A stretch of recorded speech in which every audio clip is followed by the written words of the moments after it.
Hey guys, welcome to Pancreas Pals. Emily here. And Miriam. And this week it's just the two of us, which we all know you've been waiting for. So I'm not even going to pretend to be all shy. It's like, welcome back, Miriam. I've missed you so much. I've missed it. And thank you for everyone's patience with me. I was been all over the place, had a busy life, but I am back and really excited to be recording again. Which kind of leads us to the subject of this week's episode. Yes. Which is all about opening up post-COVID / let's be real, it's never going to be post-COVID. Don't at me for everyone being upset with that sentiment, but Or is it like always post-COVID? Like the rest of our lives will always be post-COVID. I mean, but COVID will always be around. It'll just be everyone has to get vaccinated. Yeah. Anyways, I'll get off my stool. We're not dipping into that. Don't worry, everyone. We are talking about the return to normalcy, whatever that means, whatever that might look like for you. We definitely have a bunch of immunocompromised pals listening to this. We are not leaving you out of the conversation. We know not everyone is going to be returning to normal right now or has a timeline for that. But we want to talk about how to kind of ease back into things with restrictions lifting and, going back to school for all you kiddos, going back to school in person or doing a hybrid system online and in person for everyone who's headed back to work now or in the fall, like yours truly in person gives me a little bit of anxiety, but hey, that's real. That's me. And for those of us that are going to summer camp this summer as a counselor or as an attendee, and if you're attending, jealous. I am jealous. Very jealous. Yeah. Every time I talk about how I never got to go to diabetes camp, and it's just like my biggest qualm with this disease. LOL, not really. I have so many other issues with this disease, but that's the one thing. I would love to go with you one day, Emily. There's that adult diabetes summer camp. What's it called? I want to say it's in Canada, called Slipstream. I like Stripstream better, like test strips. Oh my God, I love that. You're right. Slipstream. I feel like I was talking to someone about this before COVID, before the pandemic, and I was like, oh my God, I'm definitely going to do that. That'd be so much fun. It's like an adult like summer camp basically for like 3 or 4 days. Like somewhere in Canada, I think they do them. And then the pandemic hit and I'm like, well, there's all my like exciting like diabetes summer camp plans, but I think we should definitely do that one day.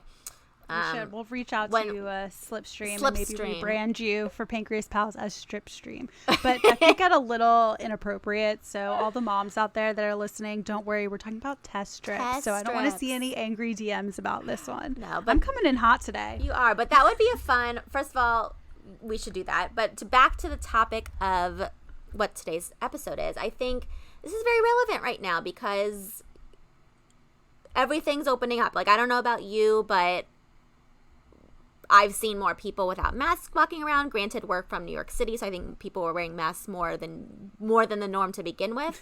My job is almost like 50% in person at this point. So like slowly but surely things are coming back to like quote unquote normal.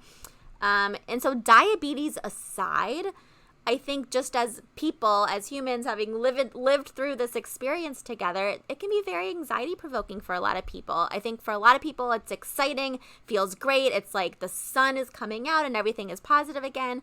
But for a lot of other people, this is very anxiety provoking. How can we have gone through this such an extreme experience together of isolating, not seeing anyone, barely leaving your house, like together we mean like at the same time, yes, together together emotionally, as a society we've all gone through this experience together, and it can feel very jarring to go from that to like, woohoo, COVID's over, come on out. Like, it feels so extreme, and like obviously we know it's not over, but you might know, I know people, you might know people that are kind of proceeding with life as if nothing has happened, as if everything's fine. And so I think just giving yourself space and time to acknowledge that this is a very jarring shift for some people. It's normal to feel really anxious.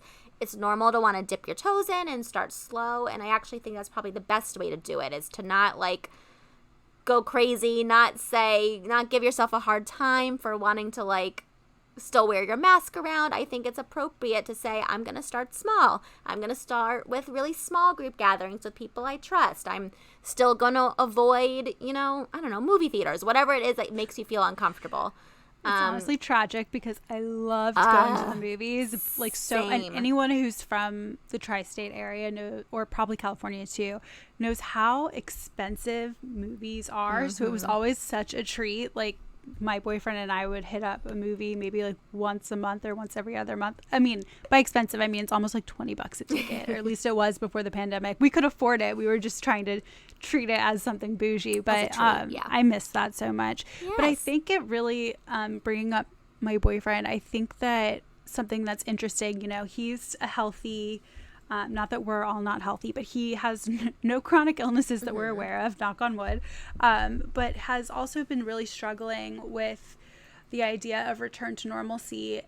I mean, I'm sure a big part of that is because I have been terrified of COVID coming from a chronic illness perspective, and as someone who loves to be in control of things, and this disease is literally the epitome of not being in control, he too has really been kind of suffering some anxiety in terms of, like, he was one of the last people I knew to get vaccinated, just because it really, he's only been fully he's only been fully vaccinated for literally, I want to say 3 weeks now.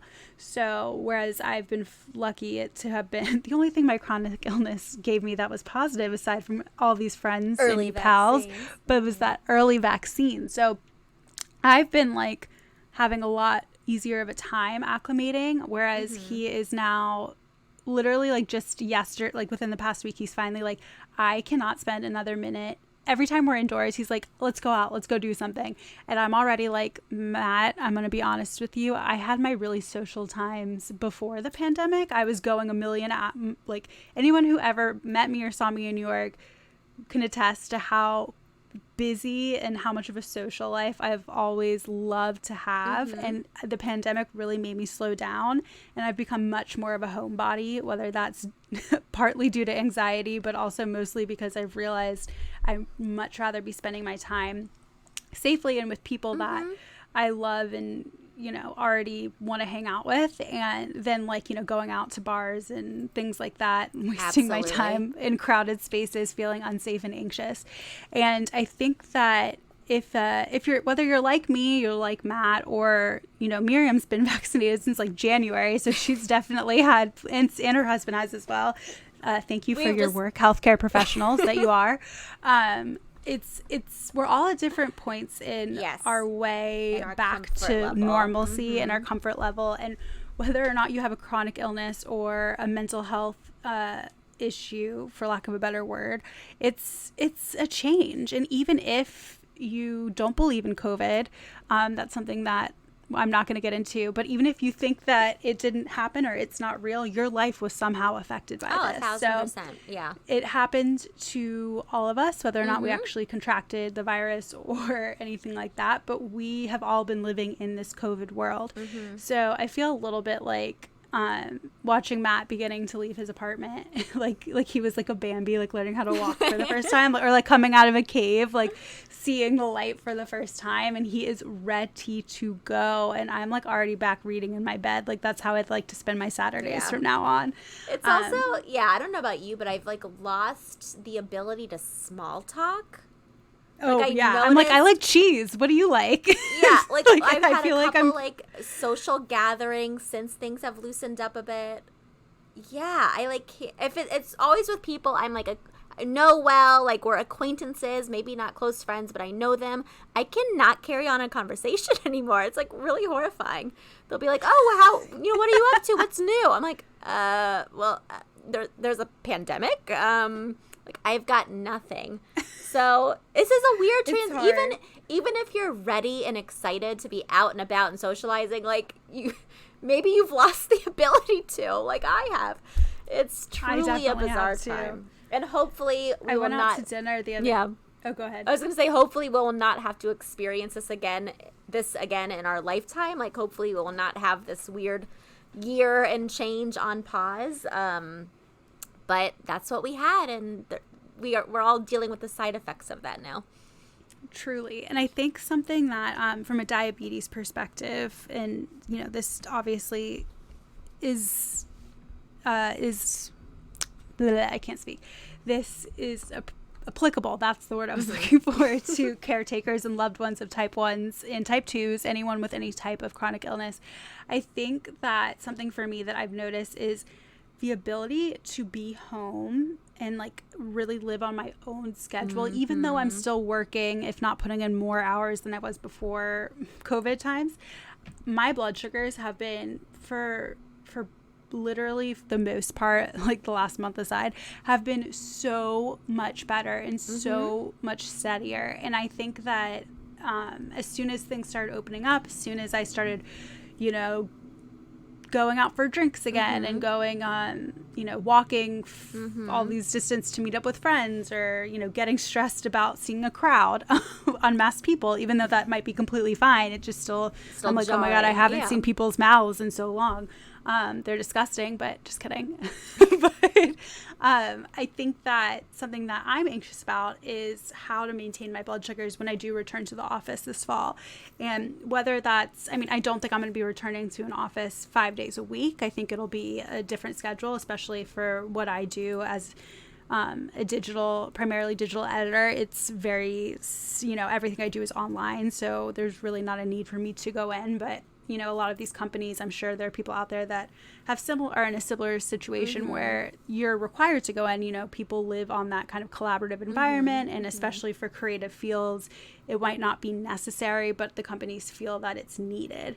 So for me, I'm trying to figure out how, I have to kind of reapproach my blood sugar for the first time again, and kind of managing those things. So I thought it might be helpful to kind of take a step back and kind of, as my therapist from way back when would say, look at your toolbox. What tools have you established that can get you to where you want to be, or that you can use in times of need?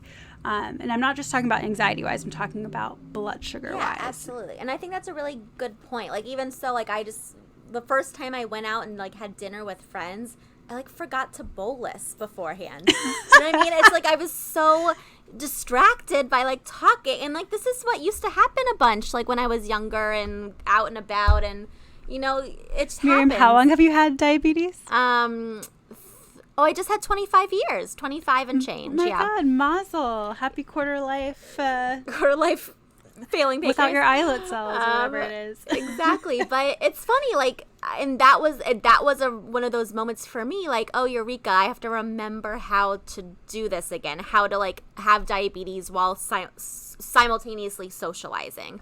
And so you make a good point of, like questioning, for all of us, why were our blood sugars better or more controlled during isolation or quarantine, whatever we're calling it. And I think that's because for you and for me, like, the routine, the structure, the repetitiveness of your days, and having control of your days, having control of when you can have lunch, when you can kind of, what you're eating for lunch, little pre-bolusing, not being worried that there's going to be a really long line down at, like, my favorite place. Exactly. There's just not all having these little things. Exactly. Unexpected, like, oh, I have to walk downstairs, I forgot something, and back and forth, like, not having all of those factors in your day makes for much more predictable blood sugars. And so, yeah, it can feel very overwhelming to figure out, how can I maintain that when I'm going to be entering a new position, a new unpredictable environment? How can I keep things predictable in an unpredictable environment? And same goes for all the kiddos out there going back to school, and people going into college. Yeah. Maybe you've forgotten what it's like living in a dorm. You've been with your parents or your caretaker loved ones for the past year and a half, and it's like, oh yeah, I have to go back to managing my diabetes, or oh, thank God my mom's not going to be hovering over me every 5 seconds asking what my blood sugar is, or if she can get back on my Dexcom. But I think, if you're lucky enough to have a Dexcom, but I think that some setting boundaries for yourself, for others, and there's some other things that we can bring up that might be helpful. I know for me, remembering to actually check my blood sugar and look at my Dexcom, not just during alerts, but kind of seeing where I'm trending, but not being obsessive about it. When I go into the office, sometimes or at least back in the day, I used to get a little nervous that people would think I'm texting or that I'm checking my phone or just not finding work interesting, but I'm really checking my blood sugar. And, I haven't had to think about that at all the past year and a half. And I think that it kind of does put me back in my mindset of like, when I was first diagnosed and having to go through all of this for the first time. And for everyone out there, like, that are returning to any type of work, people are moving jobs, people are starting new schools, people are moving around, and this past year and a half has shown a lot of people what they want out of life, and it might not be the same people that were there a year and a half. It's not like an episode of Friends. It's not entering back at the same exact time, like you're not coming back and it's not a sequential order. There has been a year and a half that's gone by, and there are going to be new people or people that forgot that you need to do this, or like give yourself a shot before you eat or something like that. And I think you just need to give yourself grace and time to kind of feel those feelings, feel frustration or feel anxious to kind of bring up a conversation, but also set those boundaries that you might not have had the first time around that you can start now. Exactly. I think that's a good point. I was just, when you were talking about that, I was thinking like, oh yeah, even if you're like on a meeting via Zoom, it's really easy to put your head down, give yourself a quick bolus, and press on. Whereas if you're going to be in meetings in person, that can feel a little bit more anxiety provoking now, like kind of, jostling with something if people don't know what you're doing. So I think you make a good point of, yes, this is a kind of a refresh for everyone. This is new for everyone, and I think things will start, gradually changing. But this might be the chance to, like you said, kind of make a boundary and tell people that you didn't previously know, or say, oh, by the way, I got this new diabetes technology, so that's what I'm looking at, if you feel like you need to. If that's something that you find yourself kind of self-conscious about or worried about, it's really hard to tell people. I get it. Like, I'm not belittling that experience at all. I've been there. It's so anxiety provoking, and like I always wonder why. Like, what am I so afraid of? What am I so nervous about? But we're afraid of acceptance and people looking at us differently. No one wants to be different. It's very vulnerable, but I've almost always, actually I can say always, I've always been relieved that I did it when I tell someone. Yes, I have to say I've definitely dealt with my fair share of questionable reactions, but I've never regretted disclosing. I mean, listen, at the end of the day, they know, even if they respond it's weirdly. It's a safety thing. 9 times out of 10, it's a safety thing. And if it's something that's not well received, that's information. Yeah. And, you don't need people in your life that are going to be adding to your plate in a negative way. So if you're going to college, if you're going back to college, whatever it is with school, kind of just take everything with a grain of salt and give yourself space, because chronic illness aside, this is a huge time of change for everyone. Yes. So even if your pancreatically capable roommate or new coworker who has never met someone with any form of diabetes, or, your elementary school teacher is like not elementary school, hopefully we don't have any kids that young listening, your high school teacher making you feel a little like out of the blue if she warns the entire class that this kid might beep, whatever it is, know that everyone knows at this point from this past year and a half what it's like to be scared of or know about any type of a physical illness, because we've all gone through this together. And that should kind of level the playing field a bit, for better or worse. I mean, hopefully no one's contracted COVID. Hopefully no one really fully understands to that level, like nothing horrible, not wishing for anything horrible to happen to anyone. But I think that seeing this type of stuff on the news and just starting conversations that this past year about health and, on the whole, as citizens of the U.S. or even of the world, health affects everyone, no matter what disease someone might have or not have. It's affecting everyone. Yeah, I totally agree. I think you're right. Like, this past year, we've been talking about health in general so much. It's on everyone's radar that I almost do feel like there's this general more open-mindedness about chronic illness. People might not know what that even means, but they've heard the term now, chronic illness, you know, in some form. And so I think that will, I hope, ease some of the burden of telling people about diabetes if you feel you need to.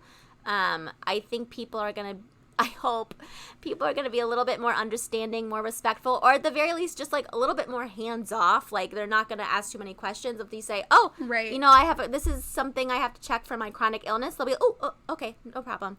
You know, I think more often than not, that's the response you usually get anyways. And so I hope this year will just increase that.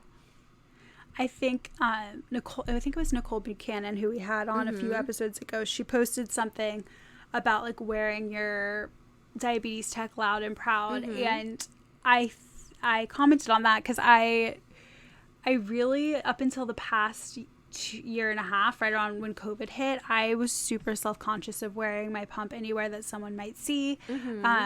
I mean, I wouldn't let it stop me to like the full extent. Like I wasn't wearing long sleeves in the summer, but I would be anxious about it if someone brought it up or if someone pointed it out. But after wearing masks for the better part of a year and kind of realizing that at this point, I don't really care as long as I'm healthy. It's been a huge change for me.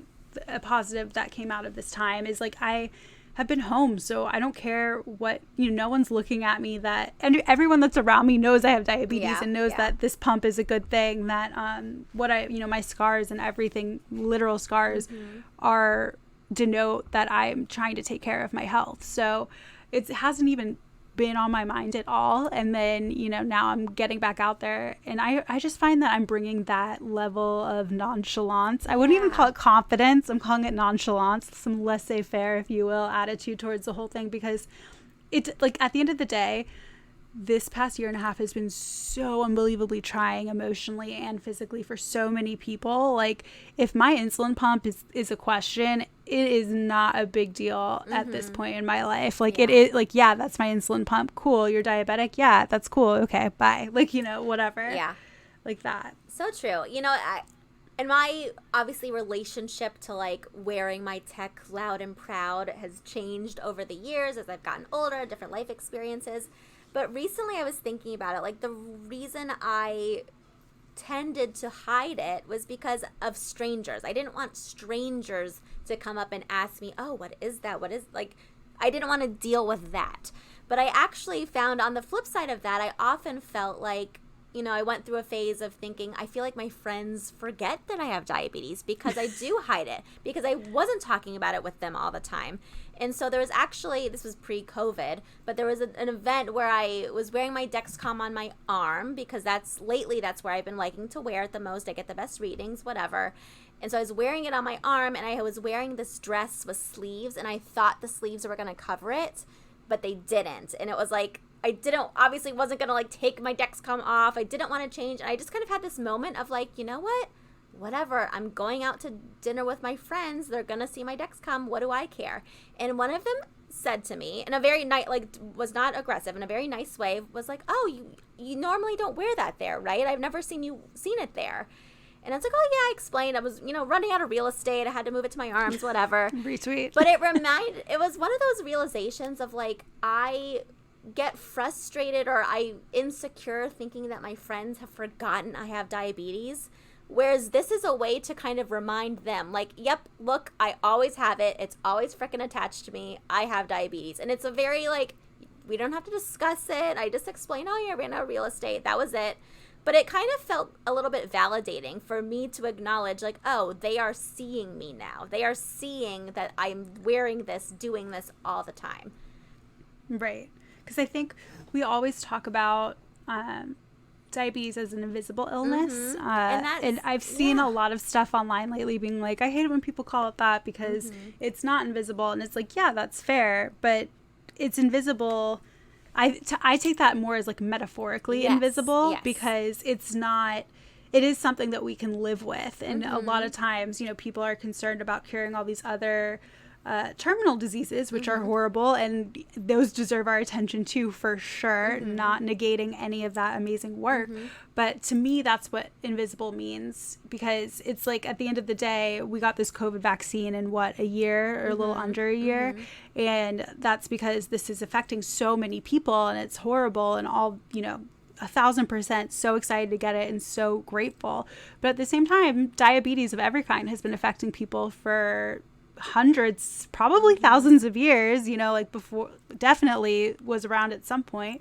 And, we're still working towards finding a cure, finding a more viable solution. But, to me, it's like, that means it's just it's not necessarily invisible from a physical and, visual standpoint. It's invisible in terms of like, it's not necessarily what everyone, it's not the walks that everyone's trying to go on to cure it. It's not what people are always raising money to cure it. And that's fine. That's completely fine. But that's what I think of when I think of invisible illness. For sure. And I think of the burden that comes with having this illness that people can't see. They don't see that you have it. So, like, that's a privilege sometimes. It's a huge privilege to be able to, like, go through the world. No one knows that your pancreas is, like, on the fritz. Like, you're just moving on as normal.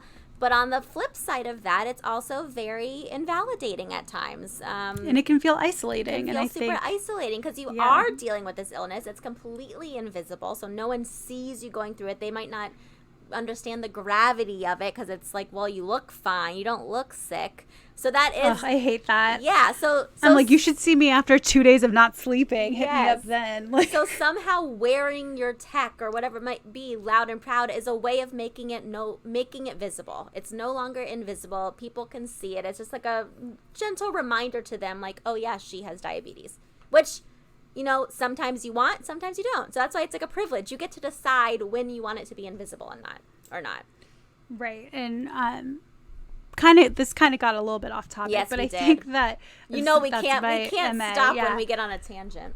I just said MA instead of MO. SOS. I think that's like my day in a nutshell. I need another cup of coffee or just to go to bed before 7 p.m. That seems unwell. I know, right? This is getting into your late 20s / Miriam's early 30s over here. But I think what I want everyone to get out of this episode is that you are not alone in whatever you're feeling, whether that's anxiety about returning to any form of normal, anxiety because maybe you're more likely, even if you were able to get the vaccine, it's not as effective because you might have some other underlying issues. Like, do what you need to do to get through the day without putting anyone else in harm's way. And, just live your best life, live your truth. You still have some time to figure stuff out, and talk to your doctors if you're feeling uncomfortable. Talk to medical professionals. Look at science-based facts and trusted outlets, and really make sure that you are doing what you can to make your mental health and your physical health a priority in whatever you're returning to, whatever that phase of normalcy might be for you. It's okay to ask for help, and that includes like going to your HR department and being like, hey, I'm really anxious about returning to work. Like, I have a chronic illness, or hey, like, what's this going to look like? I'm terrified to get on the subway. Whatever it is, people are accommodating. You just have to voice it. Exactly. Amen. You have to voice, and you might get a no. You might get, sorry, we can't accommodate that, but advocate for yourself.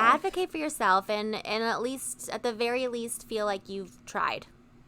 So from a mental health perspective, Miriam, to kind of round out this entire episode without having given you any questions prior to this, kind of literally on the fly, what would you tell, maybe not your patients, but what would you tell patients that are coming to see you about the reopening of the world? What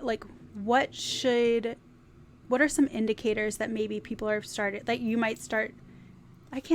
what are some indicators that you might be starting to feel overwhelmed, and what are some ways to take a step back and assess that so you feel less overwhelmed? Yeah, I think just being in tune with your own anxiety symptoms. I think everyone feels and experiences anxiety differently. So I think having a general awareness of what that means to you. Some people don't feel like emotionally, they might not feel anxious, but they'll notice their body. You know, they might be clenching, they might be tight, they might feel achy, they might have GI issues, like whatever it might be. Or versus some people have ruminating thoughts and spiraling thoughts and can't sleep and, you know, don't have an appetite, whatever. So I think it's being really in tune with what your anxiety symptoms are ahead of time, and then taking it really slow. You know, the advice I would give for entering this new world is acknowledging that we have no control over other people. You can only control yourself. And so that's a hard... And that goes for people that are against vaccines too. Yes. It's both end of the spectrum. Yes. I mean, I'm not condoning that, because I would like to make this very clear that I'm just trying to keep the peace, but everyone should get vaccinated, Yes. in my humble opinion, if your doctor says you can. Moving on. Sorry. Yes, I had to jump in there and say that. Acknowledging that we can't control other people, so you cannot control if someone else was vaccinated or if someone else is wearing their mask. All you can do is control what you do and how you respond and what situations you put yourself in. So acknowledge that your job is not to, like, unless it's literally your job to change people's minds, but on a day-to-day basis, it's not your job to change people's minds. But are you a hypnotist or like a political? I don't know. If you're a doctor, you know what I mean. Guess, but it is not your job or your responsibility to control other people. You can only control what you do. So I think that means taking the precautions that you feel comfortable with, whether that is getting a vaccination, whether that is still wearing your mask around, avoiding certain situations or environments where you think you're going to feel uncomfortable. That is all totally okay.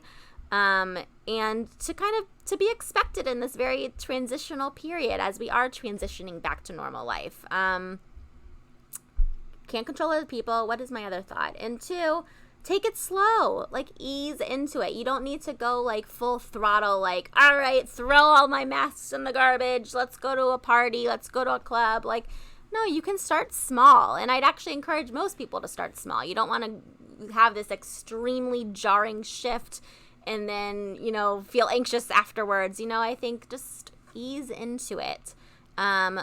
Start off with people you feel really comfortable with, people that you trust. Start by having small gatherings if that feels more comfortable, and just take it day by day. And on that note, I think that is the perfect way to wrap up this episode. So if you want to hear more, which we sincerely hope that you do, check us out on Acast, Spotify, you name it, we're on it. Apple, iTunes, whatever. Check us out on Instagram at pancreas_pals, on Facebook at pancreaspalspp. Slide into our DMs on both. Either. We love hearing from you, which also goes for our email, which is pancreaspals123@gmail.com. Send us an email if you have anything you want to say, if you have any ideas for future episodes, you name it. We love to hear from you. Again, just reiterating things here. Thank you so much for listening. We hope this episode didn't cause more anxiety, but just know that there is always a pal out there, whether that's just on Instagram or in real life, that you can talk to. So have a great rest of your week, everyone, and enjoy the slow and steady reopening and get your vaccine. Yes. Bye, guys. Bye.